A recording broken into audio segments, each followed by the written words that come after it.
नमस्कार मित्रहो, 29 जुलैला गुरुपौर्णिमा आहे. या गुरुपौर्णिमेचे औचित्य साधून आपण जर काही एक इच्छापूर्तीसाठी सेवा करू इच्छित असाल तर तुम्ही या ग्रंथाचे नक्की वाचन करा. या ग्रंथाने तुम्हाला खरोखरच तुमची इच्छापूर्ती झाल्याशिवाय राहणार नाही. बघा, गुरुचरित्राचे अनेक लोक भक्तिभावाने पठण करतात. या गुरुचरित्रामध्ये अतिशय चांगल्या प्रकारचे अनुभव लोकांना आलेले आहेत.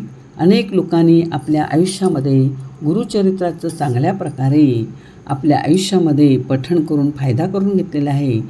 पण आपल्याकडे वेळ कमी आहे. त्यासाठी तुम्ही जर गुरुपौर्णिमेपर्यंत रोज जर हा एक अध्याय वाचलात तर नक्कीच तुम्हाला तुमची इच्छापूर्ती झाल्याशिवाय राहणार नाही.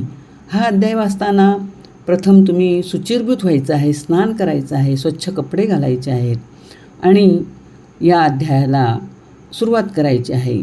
अध्याय वाचनापूर्वी तुम्ही संकल्प करा की माझी अशी इच्छा आहे आणि या इच्छेखातर मी हा अध्याय असा एवढ्या दिवस वाचणार आहे असं तुम्ही संकल्प करा आणि वाचायला सुरुवात करा. वाचण्यावर धूप दीप अगरबत्ती दाखवाच आणि हा अध्याय तुम्ही नियमित गुरुपौर्णिमेपर्यंत वाचा.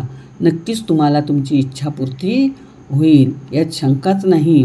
तर या अध्याय वाचण्यामागचा एकच हेतू आहे की तुमची इच्छापूर्ती होणं. आता मित्रांनो, सातत्य आणि गुरूंवरील विश्वास हेच या अध्यायाचे खरे म्हणजे सार आहे. म्हणून अनेक भक्त गुरुपौर्णिमेपर्यंत दररोज या अध्यायाचे भक्तिभावाने वाचन करतात आणि आपली जी काही मनोकामना असेल ती पूर्ण करून घेतात.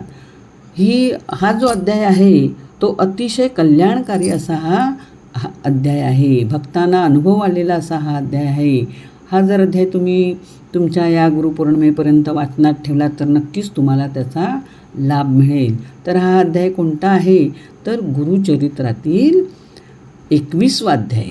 या अध्यायाचे तुम्ही जर तुमच्या या गुरुपौर्णिमेच्या निमित्ताने तुम्ही जर गुरुपौर्णिमेपर्यंत 7 दिवस 11 दिवस जे काही तुम्हाला जमेल तसे तुम्ही जर पठण केलं आणि तुमची इच्छापूर्ती करून संकल्प केलात तर नक्कीच तुम्हाला या अध्यायाचं पठण केल्याचं फळ तर मिळेलच, पण तुमची इच्छापूर्तीसुद्धा होईल. तेव्हा ह्या अध्यायातील जो प्रसंग आहे त्या प्रसंगात तुम्ही अत्यंत अगदी भावनिक होऊन त्याचं वाचन करा. त्या ओवीचा अर्थ समजून वाचन करा.